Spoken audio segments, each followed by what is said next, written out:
మేడ్చల్ లాంటి జిల్లాలకు మాత్రం అదేవిధంగా జీపీఎఫ్ స్లిప్స్ రావడం లేదన్నారు. ఇది మార్చి 2023 నుండి మనకు వడ్డీలు జమ కాలేదు. మార్చి 2023 కన్నా జీపీఎఫ్ అకౌంట్స్ అన్ని కూడా ఓపెన్ అయి ఉంటాయి. జీపీఎఫ్ స్లిప్స్ అంటే బిల్స్ రావడం అంటే షో చేసే విధంగా ప్రాతినిధ్యం చేసి తెలియజేస్తామని సందర్భంగా తెలియజేస్తా ఉన్నా. అదేవిధంగా టెట్టు నుండి మినహాయింపు అనేది మనం టెట్ మీద ఇప్పటికే నివేదికలో పొందుపరచడం. దానికి ఎట్టి పరిస్థితుల్లో ఏది ఏమైనప్పటికీ టెట్టు నుండి మినహాయింపు తప్పకుండా పిఆర్పి ఇప్పిస్తుందని ఈ సందర్భంగా గుర్తు చేస్తాం. మరి అదేవిధంగా సర్వీస్ ప్రొటెక్షన్ గురించి కూడా మాట్లాడడం జరిగింది. వాస్తవానికి government local body to government మాత్రమే సర్వీస్ ప్రొటెక్షన్ ఉంది. మరి గవర్నమెంట్ లోకల్ బాడీ వచ్చిన లోకల్ బాడీ నుంచి లోకల్ బాడీకి వెళ్ళిన సర్వీస్ ప్రొటెక్షన్ లేదు మనకు. సో దానిపైన ఇప్పటికే రాష్ట్ర సంఘం గవర్నమెంట్ ప్రాతినిధ్యం చేసింది. మన రిఫరెన్స్ మీద మరి ఇక్కడ స్కూల్ ఎడ్యుకేషన్ రావడం జరిగింది. కానీ అక్కడ ఏమన్నారంటే as per rules take necessary action అని చెప్తే అది రిమార్క్స్ అడిగితేనే సాధ్యమైనది. తప్పకుండా ఒకసారి మరి ముఖ్యమంత్రి గారిని కలిసి ప్రాతినిధ్యం చేసి ఆ ఏ ప్రొటెక్షన్ సర్వీస్ ప్రొటెక్షన్ ఇప్పించే విధంగా రాష్ట్ర సంఘం కృషి చేస్తుందని ఈ సందర్భంగా తెలియజేస్తాం. మున్సిపల్ హెచ్ఆర్ఏ గురించి అడిగిండు. ఇది 53 జీవోలో 50,000 జనాభా ఉంటే మాత్రమే మున్సిపల్లో హెచ్ఆర్ఏ వర్తింపజేస్తా ఉన్నారు. కానీ జనాభా 50,000 లేనట్టయితే కొంత హెచ్ఆర్ఏ వర్తించడం లేదు.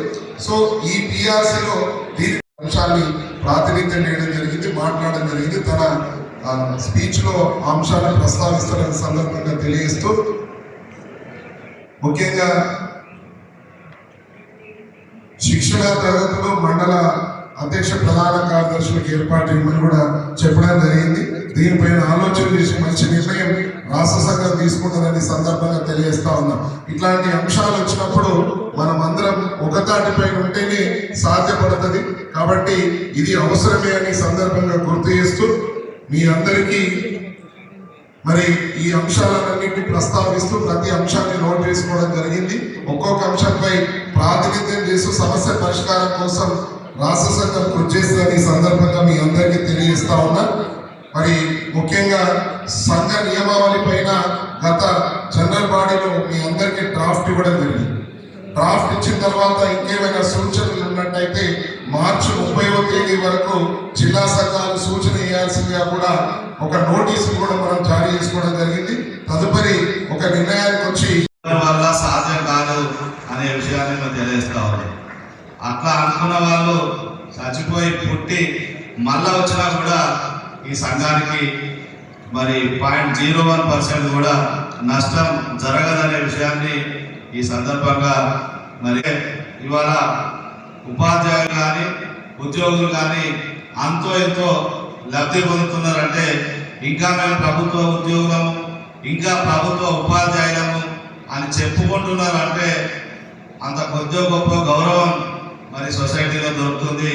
ప్రభుత్వాలు కూడా మన సమస్యల పట్ల కొద్దిగా వింటున్నది, కొద్దిగా భయంతో పనిచేస్తున్నది. అంటే కేవలం పిఆర్టీ సంఘం ఈ రాష్ట్రంలో ఉండడం ఏంటంటే కేవలం పిఆర్టీ సంఘం వల్ల అనే విషయం ప్రతి ఉపాధ్యాయుడు గుర్తుపెట్టుకోవాలి. మరి వాళ్ళ ఏదేమైనా సరే ఎవరు ఎన్ని మరి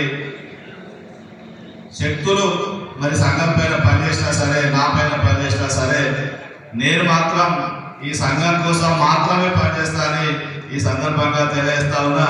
గతంలో అనేక సమావేశాల్లో చెప్పినట్టుగానే రాజకీయ పార్టీ వైపు పోయినా నేను మాత్రం రాజకీయ పార్టీల వైపు వెళ్ళను, రాజకీయ పార్టీలతో పోను.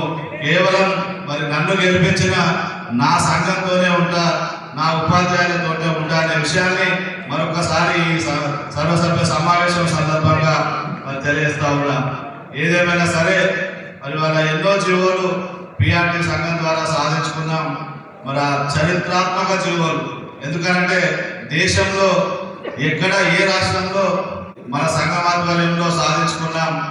మన సంఘ సమావేశాలలో ముఖ్యమంత్రులు జీవోలు చేయడం, మనది అసెంబ్లీలో కూడా మన సంఘ రాష్ట్ర అధ్యక్షుల పేర్లు ముఖ్యమంత్రి చెప్పుకుంటా మరి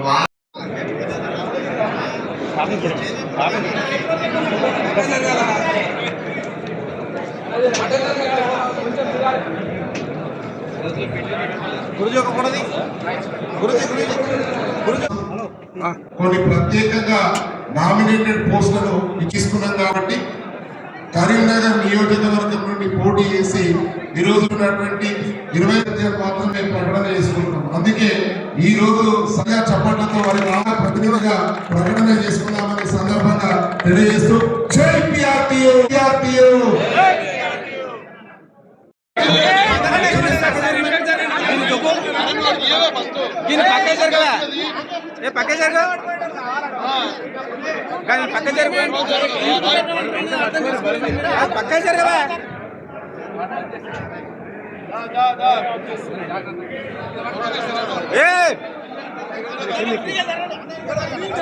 జిల్లా అధ్యక్ష ప్రధాన కార్యదర్శులు ఎందుకంటే సమయం అయిపోయింది కాబట్టి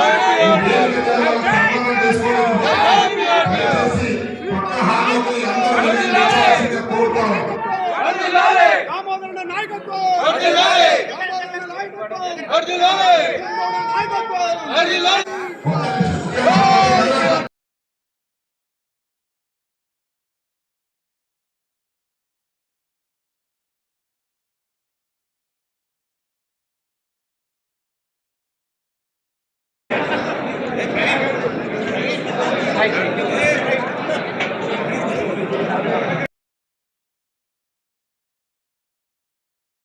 మనోజ్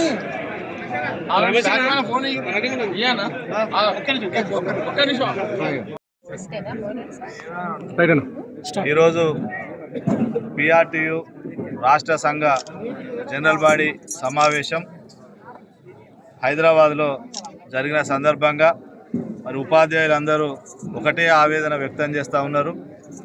రాష్ట్ర ప్రభుత్వం మరి ఉద్యోగులకు రావాల్సినటువంటి పెండింగ్ బిల్లులు చెల్లించుట్లో తాత్సారం చేయడం, మరి ఒప్పందాల ప్రకారం మరి నెల నెల ఇస్తా అన్న 700 కోట్లు కూడా మరి చెల్లింపులు జరుగుతున్నాయా లేవా అనే అనుమానం ఉపాధ్యాయులకు కలుగుతున్న సందర్భంలో మరి ఈరోజు ఒకటే డిమాండ్ ఉపాధ్యాయుల నుంచి వస్తూ ఉన్నది. పిఆర్టీయూ సంఘ పక్షాన ప్రభుత్వానికి ఇచ్చే అల్టిమేటం ఏంటంటే, రేపు మీరు ఈ ప్రభుత్వం 2 సంవత్సరాలు పూర్తి చేసుకొని డిసెంబర్ 9 ప్రజాపాలన విజయోత్సవాలు ముగిసేలోపు మీరు ఉద్యోగ ఉపాధ్యాయులకు ఇచ్చినటువంటి హామీలు ఏదైతే మేనిఫెస్టో సాక్షిగా ఇచ్చినటువంటి హామీలు ఉన్నాయో సిపిఎస్ విధానం రద్దు, దాంతోపాటు పెండింగ్ డిఏలు, పెండింగ్ బిల్లుల విడుదల, కొత్త పిఆర్సీ ప్రకటన, మరి హెల్త్ కార్డులు ఇవన్నీ కూడా డిసెంబర్ 9లోగా ప్రకటించాలని తగిన ఉత్తర్వులు ఇవ్వాలని పిఆర్టీయూ సంఘ పక్షాన డిమాండ్ చేస్తూ, ఒకవేళ డిసెంబర్ 9 వరకు మరి మీ మేనిఫెస్టో అమలు కాకపోతే తప్పనిసరిగా మరి ఉద్యోగ ఉపాధ్యాయుల నిరసన ఎదుర్కోవాల్సి వస్తుందని మరి రాష్ట్ర ప్రభుత్వానికి విజ్ఞప్తి చేస్తూ ఉన్నాం. త్వరలోనే మరి దీనిపైన దృష్టి సారించి మరి వాళ్ళ రాష్ట్రం ఆర్థిక ఇబ్బందులు ఉన్నాయి, అవి ఉపాధ్యాయులు కూడా తెలుసుకొనే ఉన్నారు. అందుకే మీకు 2 సంవత్సరాల సమయాన్ని ఇచ్చిండ్రు. మరి మీరు ఏ విధంగా సమస్యను పరిష్కరించగలుగుతారో ఒక భరోసా ఇచ్చే విధంగా ఒక ప్రణాళికను ఉపాధ్యాయుల ముందు లేదా జేఏసీ నాయకుల ముందు ఉంచి దాన్ని పటిష్టంగా అమలు పరిస్తే మరి అన్ని విధాల ప్రభుత్వానికి ఉపాధ్యాయులకు ఉద్యోగుల మధ్య ఒక సత్సంబంధాలు ఉంటాయి. లేదనంటే తప్పనిసరిగా మరి ఒక ఉద్యమ కార్యాచరణ మరి అది పిఆర్టీయూ సంఘం ద్వారా మొదలు కాబోతున్న విషయాన్ని కూడా ఈ సందర్భంగా తెలియజేస్తా ఉన్నాం. జై పిఆర్టీయూ.